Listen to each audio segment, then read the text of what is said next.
Grabe, ang taba ng mga utak ng mga netizens o mga taga-supporters ng Team Jomar, Team Jomcar.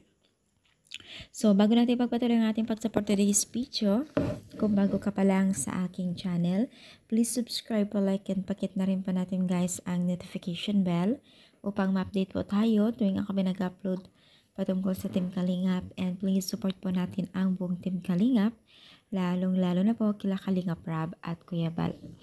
So for today's video nga po ay ating pag-usapan muli ang dalawang love team na si Jomar at Carla, na makikita po natin dito na tila may anak na sila. Sobrang taba ng mga netizens, ang isip ng mga netizens dahil nga sa sobrang paghanga at pagsubaybay nila dito sa dalawang mag-love team na ito ay tila na-invento nila itong pag-edit ng may pamilya ang dalawang ito. At ito daw ang magiging kamukha ng kanilang anak someday. Nako, talaga naman tong mga taga-supporters ng Team Kalingap.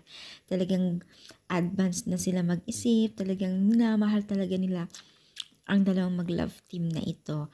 Which is talagang maramdaman mo yung kanilang pagiging isang support sa dalawang ito.